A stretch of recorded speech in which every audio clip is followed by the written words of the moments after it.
From the Presidential Palace, Manila, Dateline Malacañang.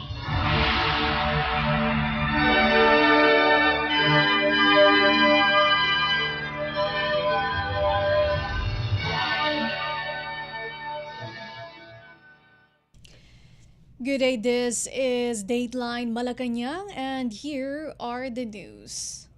On the top story, Malacañang is positive about the Philippine business confidence in the second quarter of 2025, citing a study from the Bangko Sentral ng Pilipinas or BSP indicating increased attitude. In a press briefing, Presidential Communications Office Undersecretary and Palace Press Officer Claire Castro welcomed the findings of the BSP's latest Business Expectations Survey or BES. The survey predicts business sentiments to improve in the second quarter of the year, with the overall confidence index or CI raising to 45.4% from 40.3% in the fourth quarter of 2024. The BSP data revealed mixed mood for the first quarter of 2025, with the CI failing to 31.2% from 44.5% in the fourth quarter of 2024. The fall was ascribed to concerns about post-holiday demand and a probable return of inflationary pressures, but the view for the second quarter was substantially brighter, indicating a revived confidence in the economic climate. Castro highlighted that the administration is committed to sustaining and even exceeding the optimistic prognosis for the rest of the year. Looking a year ahead, the survey found that the general business outlook is strong, with a CI of 56.4%, which has been consistent since the fourth quarter of 2024. That's good news. It should be included in our good news.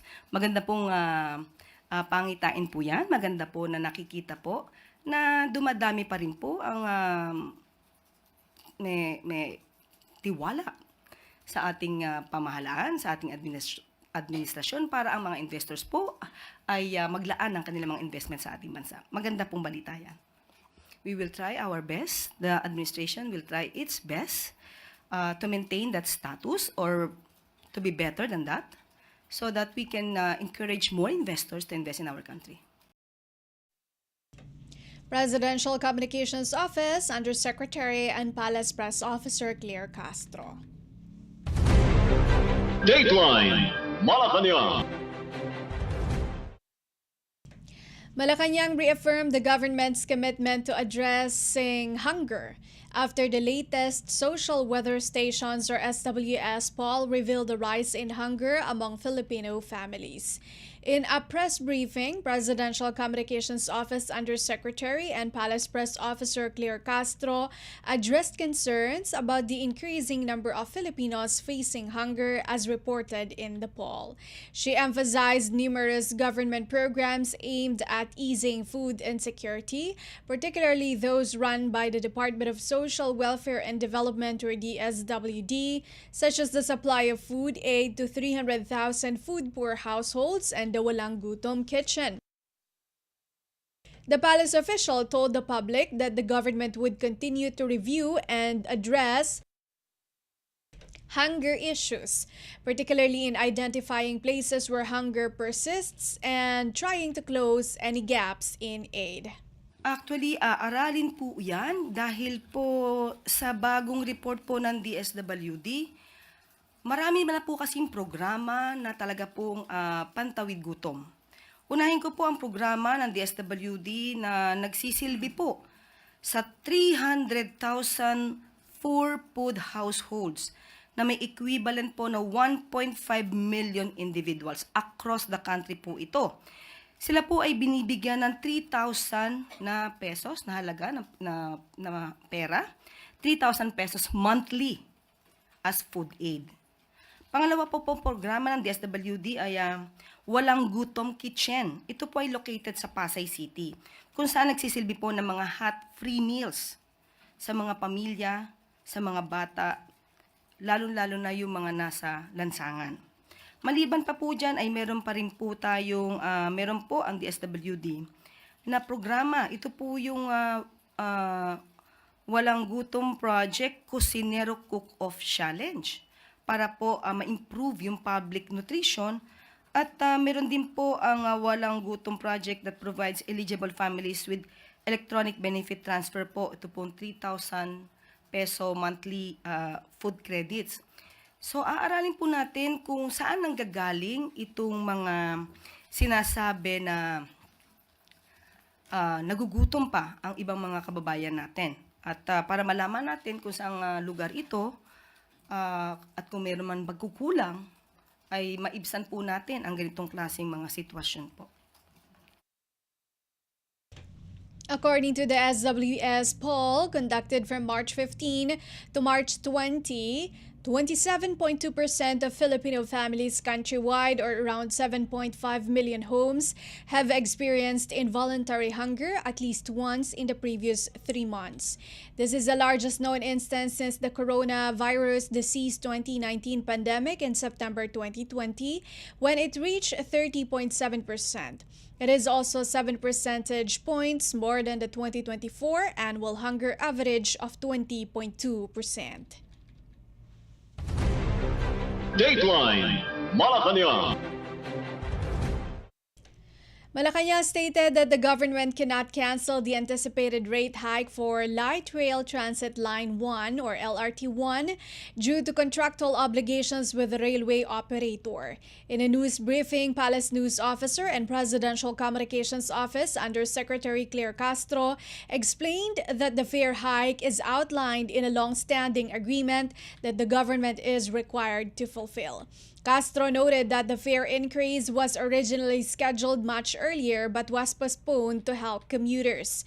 The palace official also warned that failure to implement the raise as specified in the contract could lead to additional issues for the public in the long run. Gustuin po natin no?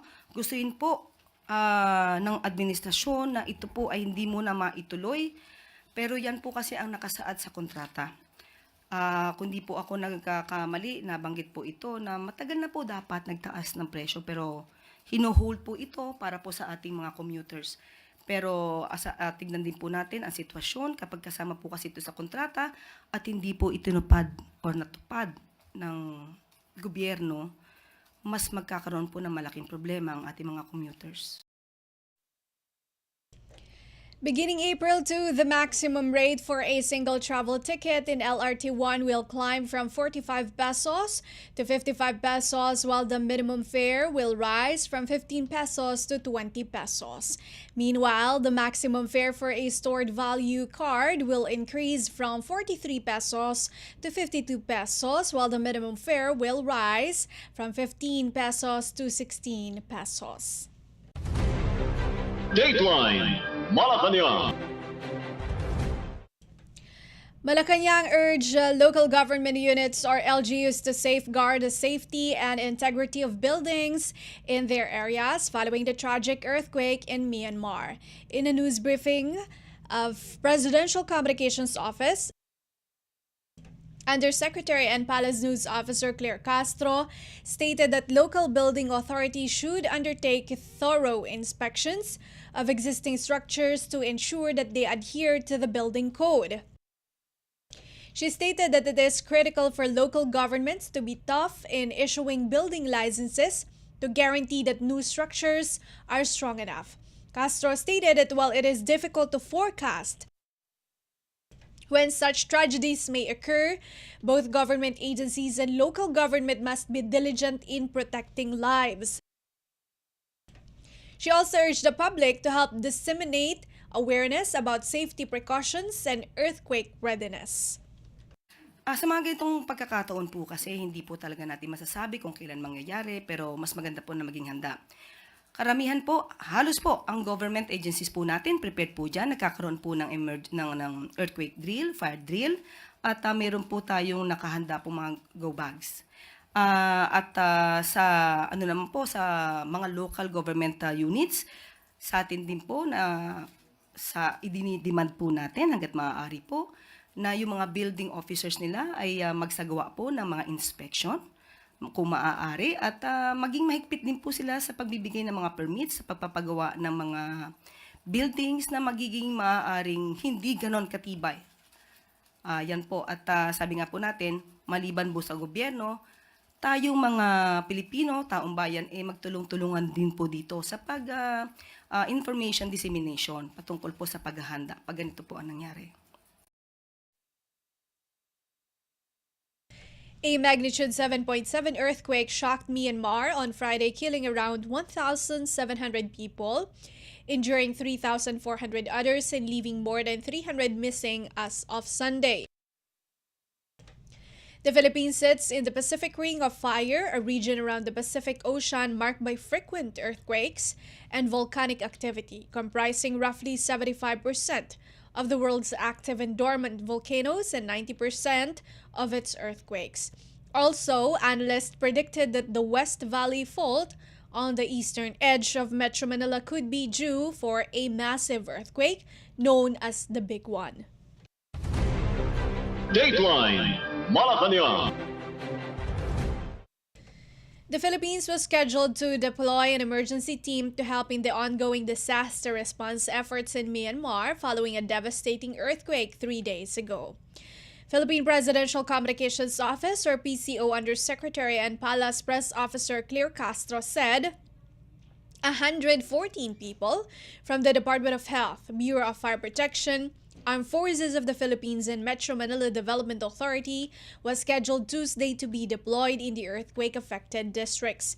A magnitude 7.7 earthquake struck Myanmar on Friday, killing over 1,700 people, injuring 3,400, and leaving over 300 missing.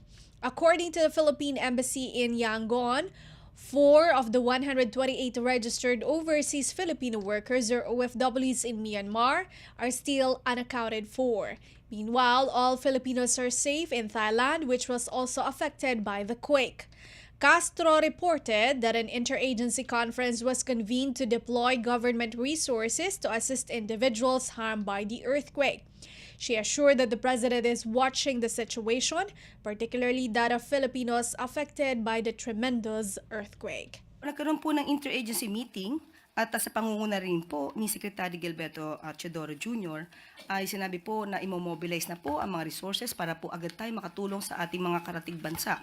At bukas nga po ang tentative travel date po for deployment ng ating mga kumakatawan. Parang lalabas po ang grand total po ay 114 personnel ang ating ipapadala bukas. Tentative date po yan. Ito'y manggagaling sa mga ahensya tulad po ng DOH at kasama na rin po dito yung Urban Search and Rescue Team ng Bureau of Fire Protection at ng Armed Forces of the Philippines. Nandito rin po ang MMDA at mula sa Apex Mining Corporation or First Gen Energy Development. So, yan po ay padadala po natin, tentative date po tomorrow para po makatulong po ang Pilipinas sa ating mga kababayan din po at sa mga citizens po o mga mamamayan po dito sa mga nasabing bansa na dumaranas po ngayon ng krisis dahil po sa nabanggit na lindol.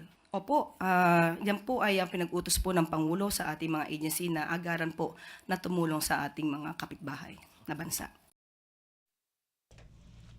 Presidential Communications Office, Undersecretary and Palace Press Officer Claire Castro. Dateline Malacañang. In related news, the Philippine government has allocated an emergency fund of $100,000 to help overseas Filipino workers or OFWs affected by the magnitude 7.7 earthquake that struck Myanmar on March 28. Department of Foreign Affairs Undersecretary Eduardo de Vega said the amount will be used for medical assistance, relocation, or finding jobs. The funds may also be spent for repatriation, although there is no request yet. The Philippine Embassy said Sunday night that that of the 128 registered Filipinos in Myanmar, 4 are unaccounted for, while the condition of 3 others is under verification. De Vega urged relatives who have yet to reach their loved ones in Myanmar to get in touch with the DFA or the embassy at 95-998-521-0991.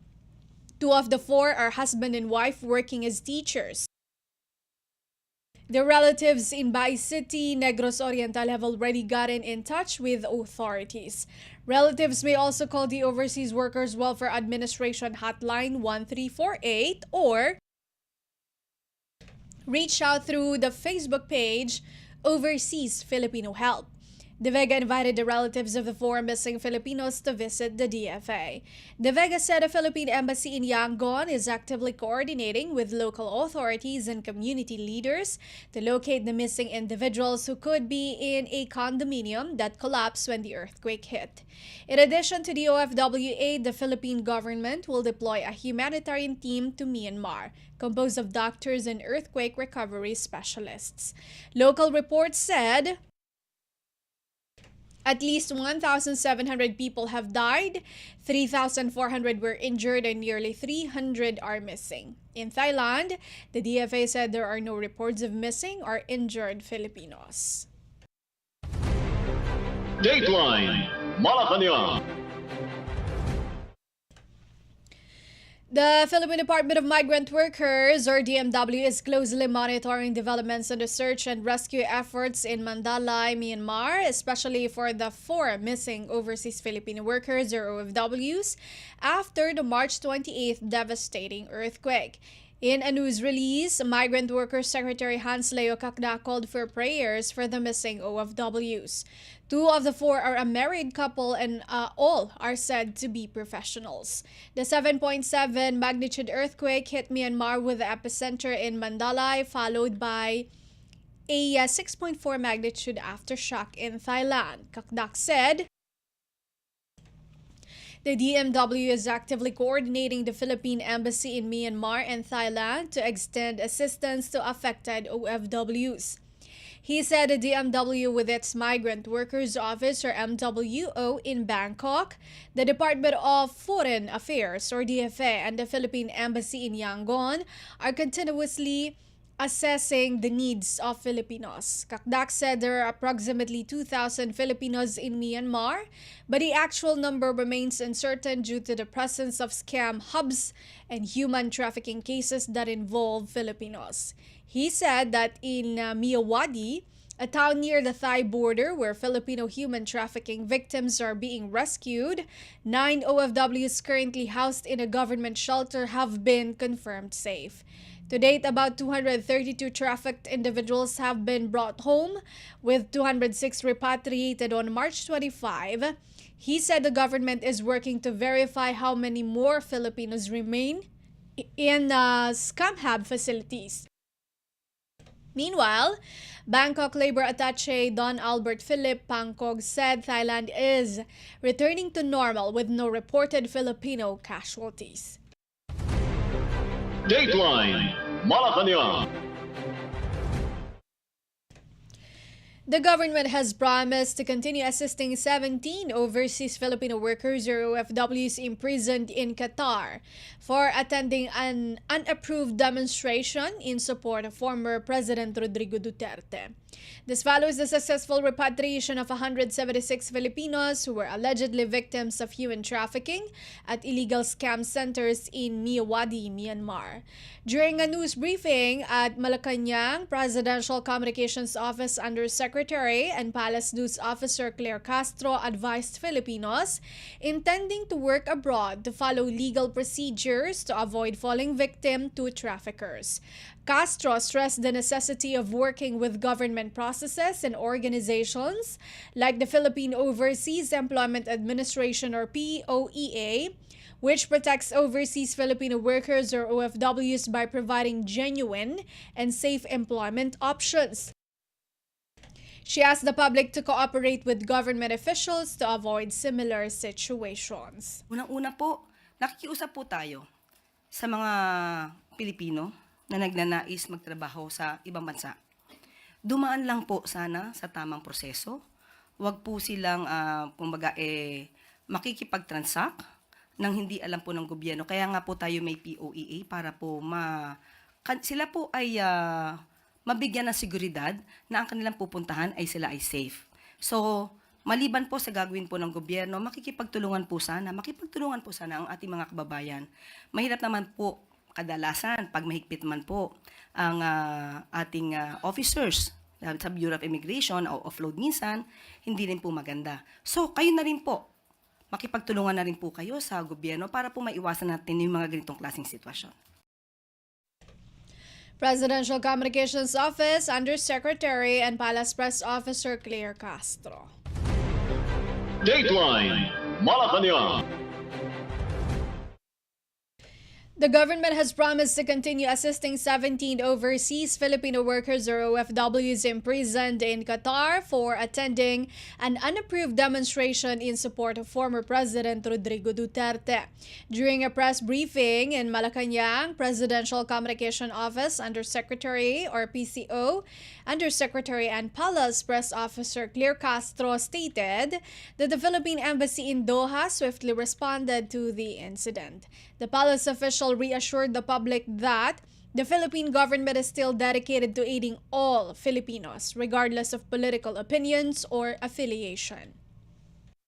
Nung araw po na ito ay napabalita, agad-agaran po ang embahada natin po ay tumulong po agad. Nagpadala po ng labor attaché, isa din pong lawyer para po malaman at mapaglaban ang kanilang mga karapatan. At maliban po dyan ay kung ano pa po ang maaari natin ibigay na tulong, let's say mga care packages, na sa abot makakaya ng ating pamahalaan, ibibigay po natin sa ating kababayan sa nasabing bansa. Obligasyon pa rin po ng ating pamahalaan, ng administrasyon, ang mga Pilipino, anuman po ang kulay nila. Wala po tayong sinisino, wala po tayong discrimination patungkol po dyan. Basta po kapwa Pilipino, tutulungan po yan ng administrasyon. The 17 Filipinos were detained at a police station about an hour from Doha after attending a rally in support of Duterte, who is currently detained at an International Criminal Court or ICC facility in The Hague, Netherlands, on charges of human rights violations related to his drug war. Regarding ongoing demonstrations in support of Duterte, Castro stated that Filipinos have the freedom to voice their opinions. Dateline Malacañang. And that is all for today's Dateline Malacañang. For Radyo Pilipinas World Service, this has been Bea Gaza-de Guzman. From the Presidential Palace, Manila, Dateline Malacañang.